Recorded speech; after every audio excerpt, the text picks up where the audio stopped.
Can pop something big to knock them back on their heels.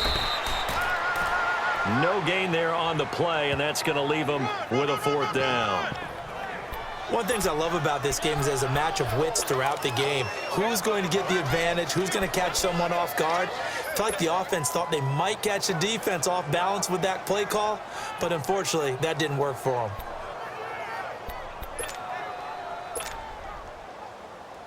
And now they're going to go for it. This isn't 4th and inches. This is 4th and 14. They'll go for it. It's Brady. And my goodness, another interception. Picked off at about the 31. The interception woes, they just continue to mount. He's thrown 5 picks. At this point, you got to be thinking, is it something between the ears? I think a confidence hit does occur once you start getting those numbers up there a little bit. But as you and I both know, it's not always just one guy's fault.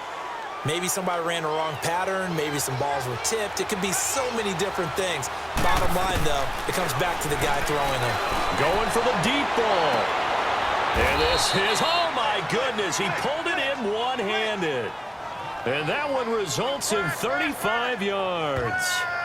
Well, it's one thing to grab it with one hand, but when you make a catch of that distance, quite another. Yes, sir. I mean, that one right there, we keep talking about the high-flying antics that we're seeing from receivers nowadays. Doesn't matter what spot they start in. But when it actually does happen in the heat of battle, it brings me right out of my seat. It's the Falcons.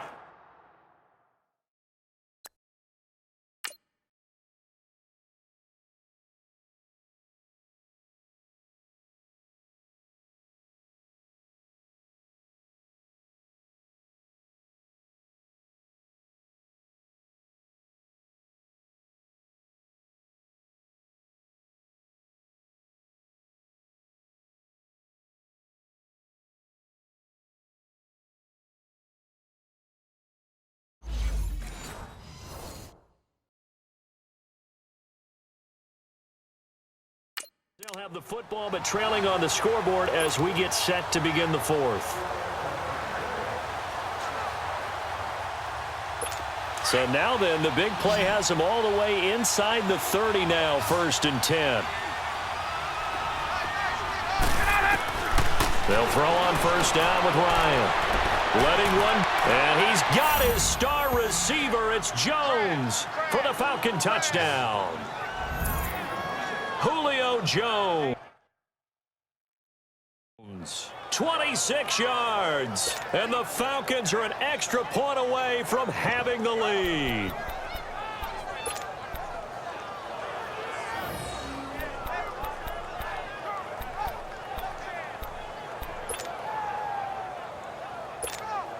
Now Matt Bryant on for the point after. A very important extra point there, up and good, and they take the lead here at 7-6. The long touchdown pass gets them 6 on a very, very tidy 2-play drive that time. Here's Bosher to kick it away. On the return, here's the dangerous Cordero Patterson. And he's up across the 25 and down at the 28-yard line.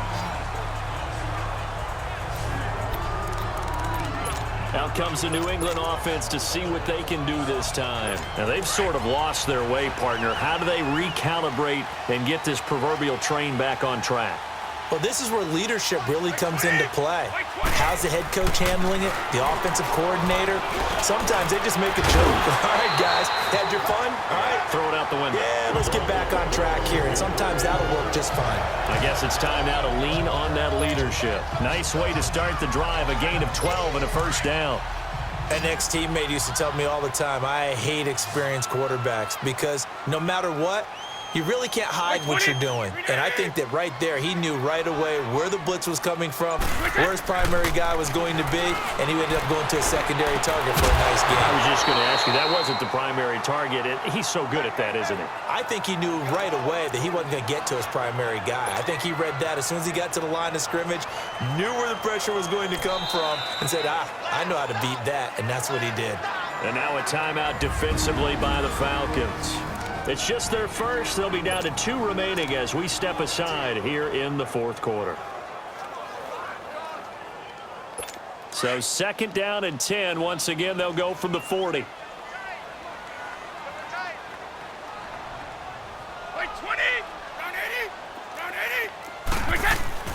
Brady again here on 2nd and 10. Blitz coming, and down he goes. Deion Jones coming on the blitz. He gets him for a loss of 7. Tough spot for the Pats now after the sack as Brady will lead him up 3rd and long. Here's Brady. He'll rifle this one deep right side. And he couldn't hang on to it through the contact. Incomplete.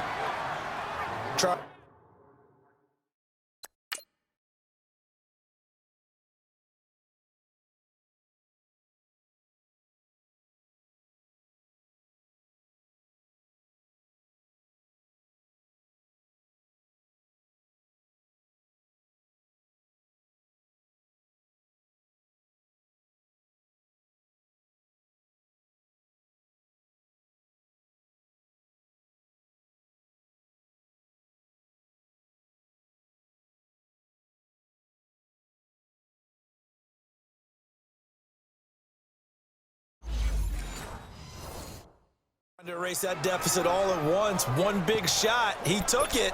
Unfortunately for him, incomplete.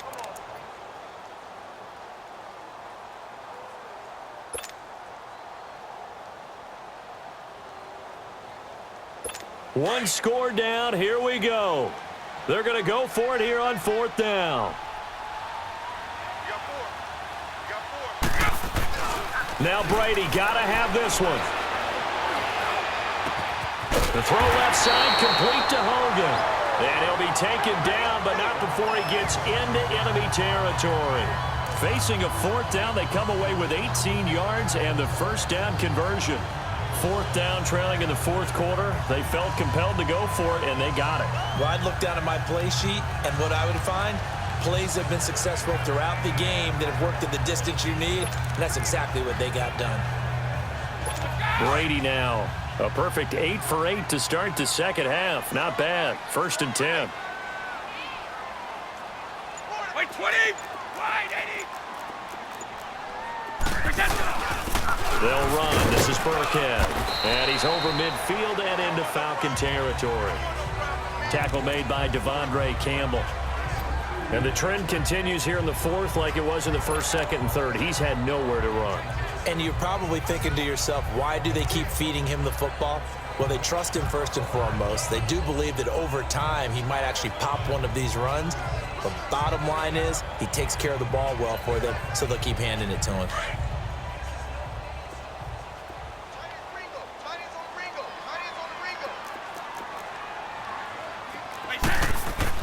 Now Brady throwing on 2nd down. Looking middle, it's caught by Gronkowski. And he's going to get this inside the 30. The Patriot passing game is rolling. They've got another 1st down. Obviously, this has not been a banner game throwing the football. So what you got to do, you got to kind of down focus, don't you think? Find the tight end, take some easier completions. Yeah, interception last drive. There he hits the reliable target. They don't need to run another play here before the 2-minute warning. Let's see if they do it anyway. Time for a break. We're back to see what happens after this.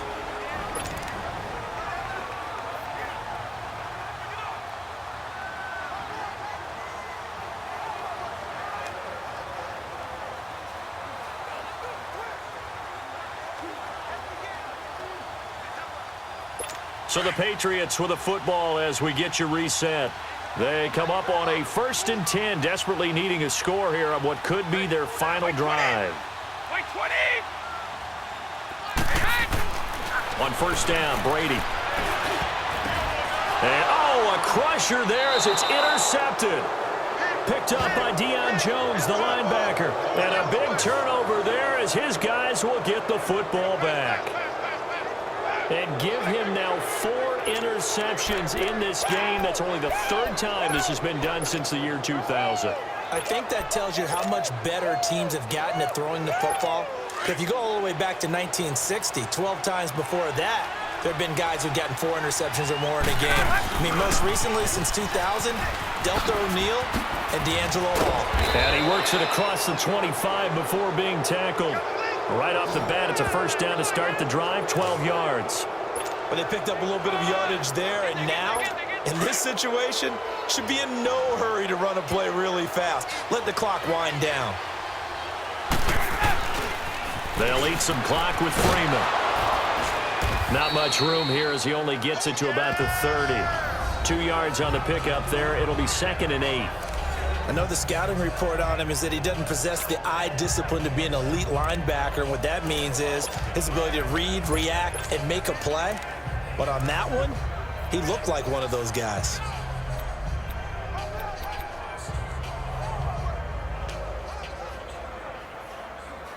This, in all probability, another run here on 2nd and 8.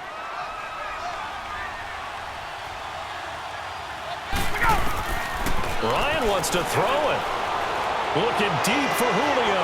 And this will be caught at the 30. And all the way down to the 26. A big pickup there.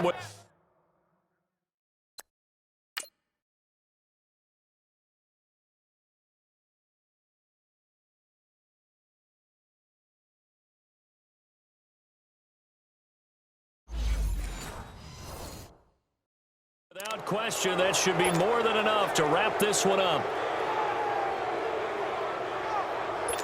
So now then, the big play has him all the way inside the 30 now, 1st and 10.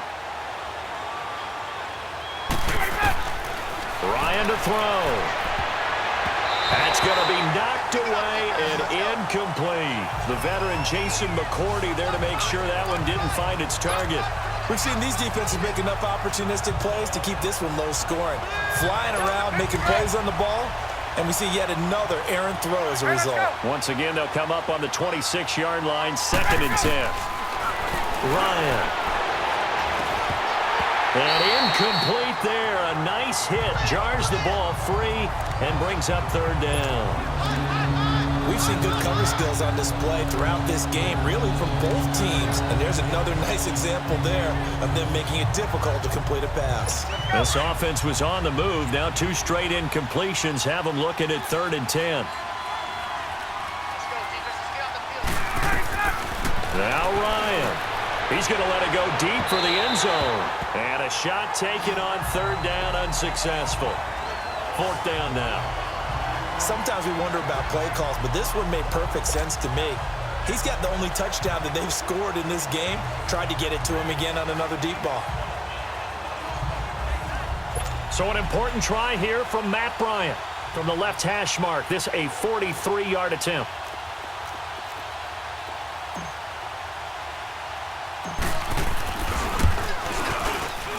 And that is not going to get there. Oh, he missed it short. It's no good. And this score will stay right where it is. So it's a rare 2-miss ball game for him now. Normally one of the more dependable guys you're going to find around. Very unlike him. One of the better kickers in the NFL. And I don't think there's anything wrong with him physically or mechanically. He's just having one of those games. Here comes Tom Brady and the Patriot offense back onto the field. This is something we've seen many times over the course of his career. Can he pull off another 4th-quarter comeback? And it's very strange, isn't it? Because when it's a player of this magnitude, even though the guys on defense have the lead and are sitting in the best spot, they're maybe the most nervous people in the stadium because they've seen this happen to too many people before, too many teams. It's caught inside the 25. And he takes it all the way down to the 3. It's a big play. Brady to Matthews. 64 yards. They still got 2 timeouts. Got to start using them, don't they? You absolutely have to. You save them for this situation, but you have to use them. They'll run. This is White. And he'll go backwards. Losing yardage to the 5. It'll wind up being